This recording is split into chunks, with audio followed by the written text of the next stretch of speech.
Hello, everyone, and welcome to DSP versus the Internet for the 14th of January, 2024. Apologies, I forget what episode number this is. 47?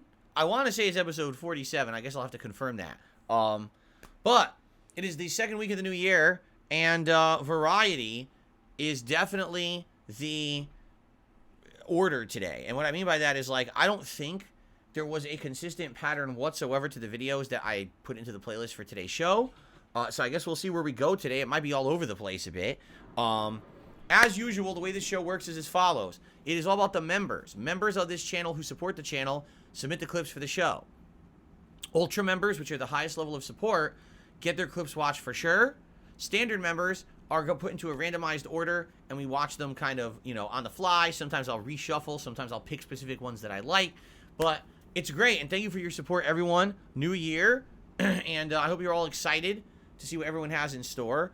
The way it also works is that I will do shout-outs between recorded parts. I record parts of about 20 to 25 minutes in length each. So without further ado, let us jump in to the Ultra member submissions for the week and see how it goes, and go from there. Okay? All right, here we go. So this is... Do you remember standing up? The scariest day in NFL history, which was last year when the guy got, like, paralyzed or whatever, right? I think. I'm trying to remember. Wasn't it the NFL game the guy got hit so hard that, like, he got either paralyzed or, like, people thought he was dead, they'd resuscitate him or something like that? I think that's what this is going to be. Let's see. Up after you make that tackle. News tonight on Buffalo Bills player Damar Hamlin, who millions watched collapse during Monday Night Football. That's something I don't really want to get in the details of. January 2nd, 2023. Two of the NFL's best. Yeah, it was the very beginning of last year. There you go. I was trying to remember the exact date of it. Yeah. Teams squaring off with much more at stake than just primetime coverage. The Buffalo Bills against the Cincinnati Bengals. The outcome of this game will alter the entire playoff landscape and path to Super Bowl 57. What's at stake? The #1 seed in the AFC. The only team to receive a first-round bye and hold home field advantage for the entire postseason. And it won't be easy, as both teams haven't lost in nearly 2 months. Yeah, and the other crazy thing about it was this is nearing, the Super Bowl, the playoffs, so one of the final games of the season. Incredibly meaningful game that this would be played, and then this would happen during that game is just so crazy. There's so many different games in these seasons that early on you can argue that some of the games don't really matter, but this is one of the more important games of the season, and for this crazy thing to happen that late in the season was just like, damn. Met each other all eyes were on it, time, right? Week 17 on Monday night. All right, we can skip ahead to what actually happened. Collapses on the spot. Now another Bills player is down. Whistles are blown and gameplay is immediately stopped. Within 10 seconds of this moment, athletic trainers and medical professionals swarm the field. Emergency CPR is conducted for 10 minutes as an ambulance arrives soon after. Damar is down on the field for nearly 20 minutes. Both teams surround him in shock, while his family runs down to the field to be by his side. The stadium that was uncontrollably loud just moments ago is now completely silent. Damar receives oxygen from the first responders, is loaded into the ambulance with his mother, and transported directly to the University of Cincinnati Medical Center, 4 miles away. The ambulance leaves the stadium at exactly 9:25 p.m., 30 minutes after he initially collapsed on the field. You see a cluttered TV broadcast, then hear this from Joe Buck. They've been given 5 minutes to quote-unquote get ready to go back to playing. That's the word we get from the league and the word we get from down on the field, but nobody's moving. As you can see, teammates remain seated, hug each other, and shed tears for their teammate whose status now remains up in the air.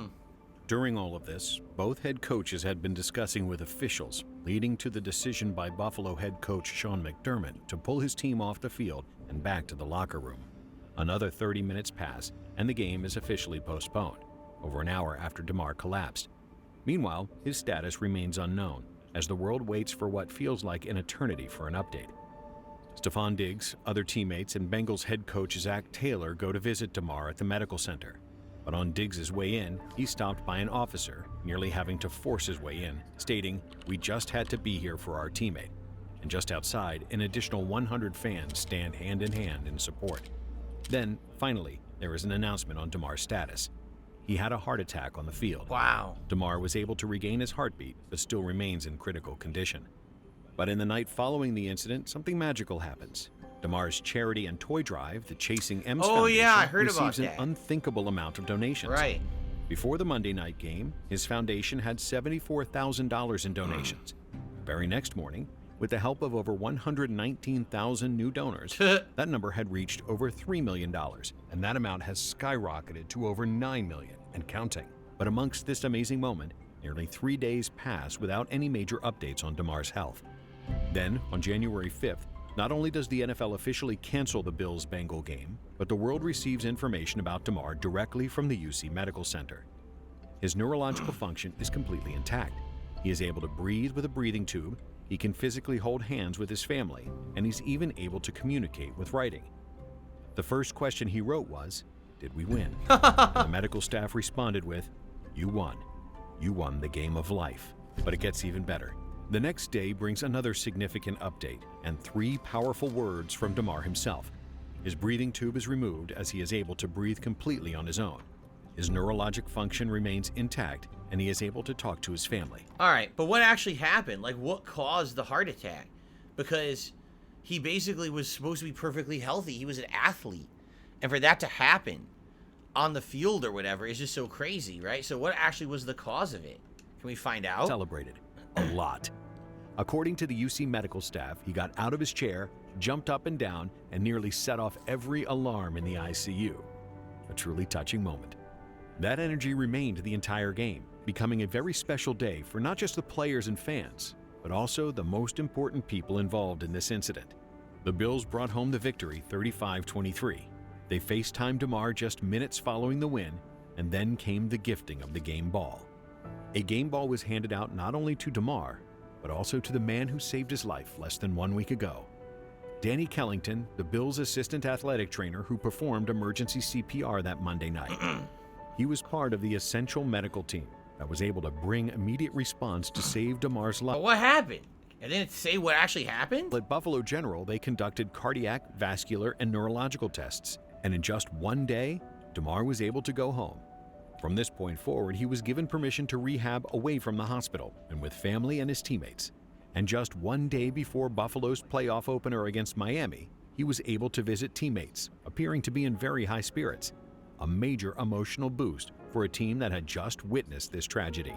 He attended Buffalo's divisional matchup with Cincinnati 1 week later and made his first public speech since the incident a couple days later. I can't tell you how appreciative I am of all the love, all the support, and everything that's just been coming in my way. And social media is a huge reason why family... They're still not going to say what happened, though? All I want to know is what happened.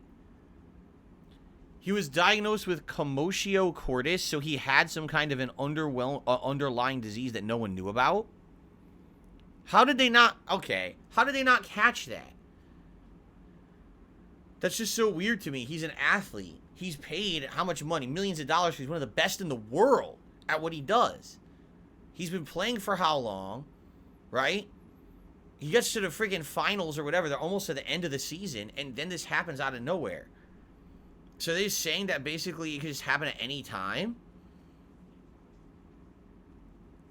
I don't know. He had a heart attack. It was a genetic heart condition that was not detected earlier. I don't know. Of course, now there's conspiracy theorists in the chat. I'm not even going to entertain that nonsense, you know? That's just so weird. I remember when it happened. But all you really want to know is he all right? Yes. Okay, good. Now, why did it happen? How can we have professional athletes?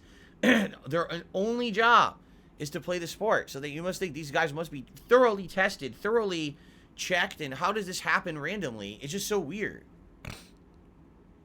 I guess it just means that at any point, stuff can happen. And you just have to accept it, right? I don't know. At any point, anyone could... You could be the healthiest person on the planet and something crazy like this could happen. I just wish there was a friggin' a true resolution. It doesn't seem like there is, right? All right. Well, let's continue. In June 2023, an officer was on routine patrol with his furry companion Canine Jocko when he observed a black vehicle without a license plate in Monona, Wisconsin. Furthermore, it was known that this is a commonly employed tactic by car thieves. The driver was later identified as a 20-year-old male named Jaquan. Records indicate that he has 2 active arrest warrants and a history of assaultive behavior. Upon initiating a traffic stop, Jaquan quickly accelerated and began driving recklessly, reaching speeds exceeding 100 miles per hour. See, I never understood the whole idea of taking your license plate off your car, right? Because I understand, okay, you're a car thief. Well, I don't want them to know the car's stolen. The moment you take the license plate off the car, you're suspicious. If you have the license plate on and you're driving normally, you're probably not suspicious, and only if an officer is specifically looking for that plate would they even go after you. So the moment, that doesn't make sense to me at all. Taking the plate off the car, now you're a target. Even if the cop wasn't looking for a stolen car, now you're a target. You know? Well, this guy is driving incredibly recklessly. He continued to show complete disregard for others, maneuvering through traffic at excessively high speeds. Approaching John Nolan, speeds are 100. And passing John Nolan. No plates. We're going to be approaching Rimrock. Speeds are 100. Lane number 3. Wow, he's driving at 100 miles per hour, weaving around all the cars. Look at this, he's going to hit this guy. Fuck. HLA from Fitchburg or Madison. We're passing Rimrock now. 100 miles an hour, lane number 3. Still 100 miles. This guy's not slowing down at all. Oh my god, look at that. This guy's crazy. K5 we're approaching Park. Looks like we may exit. Never let him stay on it. Passing Park. No, he was going to until the cop was on his ass. He's like, well, forget it. We're getting into some traffic here. We're approaching Fish. Oh god, he's gonna hit someone. Speeds are still 85. He's totally gonna hit someone. Oh my god. This fucking pisses me off, man. I don't like this at all. You know, I've had some bad experience driving on a highway having a panic attack years ago. I don't like watching this. This is fucking freaking me out, man. This asshole. Alright, they're going northbound Fish Hatch. This is real. This ain't no movie. Partner's calling. Perfect. Help everyone. Where are they? Where's this guy's help? Needs 50. Who's talking to me right now? 8535. We're going east on West Badger Road. Someone help this guy. Stop this asshole. Copy that. We've got spikes approved from the city and from the county. 5 miles an hour of light traffic approaching Park. And northbound Park in the southbound lane. Northbound Park in the southbound lane. West on East Road. You hold on to my Northbound on sunglasses. Cypress. Yes.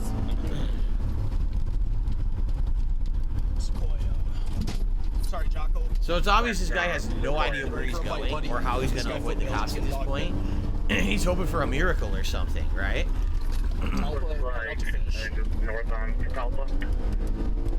What's more dangerous, he's in a residential area now. Now he's going to hit someone, right? Some fucking unsuspecting normal person is going to get clobbered by this asshole. Jesus, this guy took him on a crazy ride.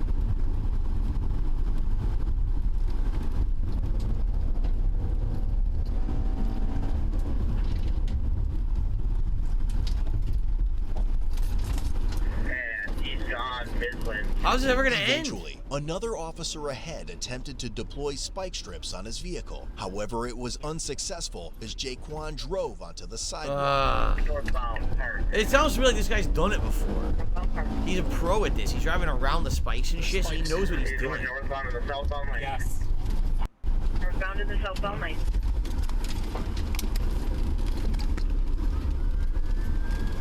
He's driving on the sidewalk. Driving on the sidewalk. Oh man, Drake was like. Yeah, Drake was like. Southbound Fish Hatch. Still on his ass. I know. They got everyone else. How does this end? This is the longest chase ever. I'm like invested in it now. I want to see what happens. No spike. God, that was close though. He almost got him on the sidewalk. Yeah. There's another city squad. Sorry, eastbound left. Info for assisting units. Car number 1's got a dog in it. If he foot bails, he's getting dogged. We're going to go outbound park. You can call it again. I mean, how long is it gonna be? An hour?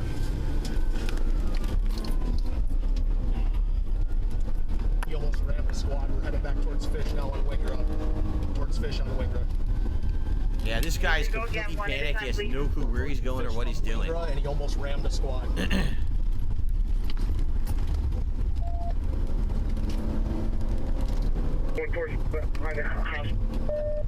Sorry, passing Spruce. Now Midland. Eugene, you can call it again. East on Aaron Street. Eastbound Aaron. Sorry, Jocko. A few more officers ahead were able to successfully deploy spike strips on Jaquan's car. Okay. Spike hit. Spike hit. Yeah, he hit him right there.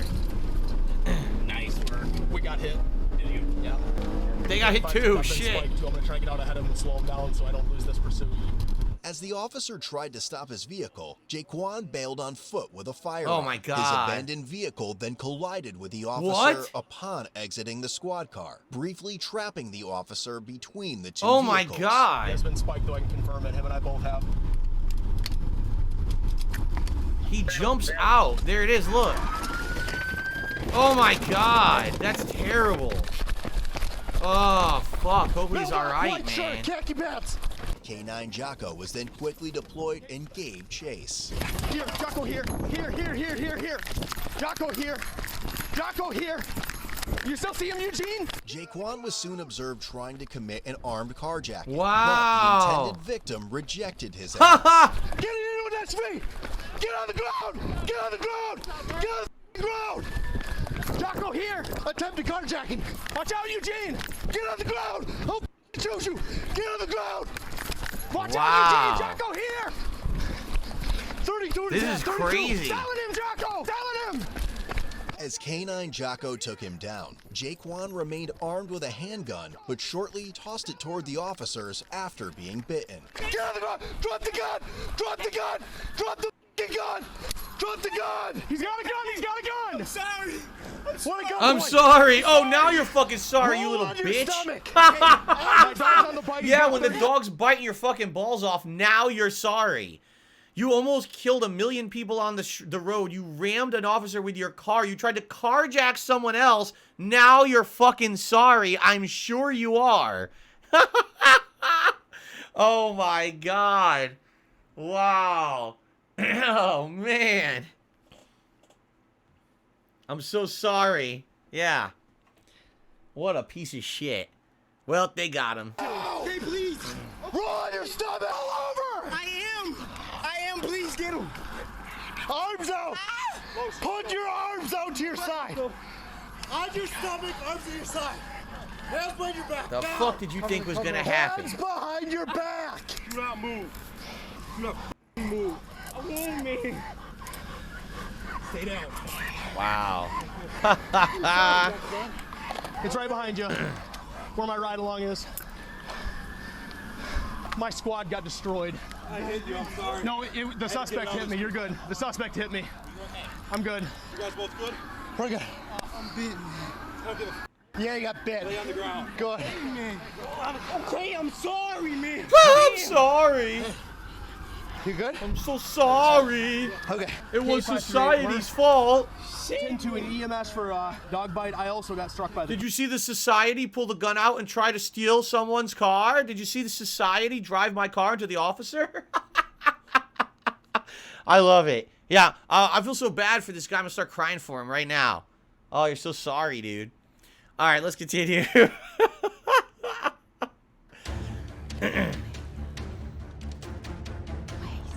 Whoa. What is this? Definitely got a war, but what is it? Yo. Come here, boy. Stay there, boy. Sit down, boy. Stand up, boy. Speak up, boy. Go for the throne till you won't destroy. Drop him in the ocean and float like. What the fuck is this? Go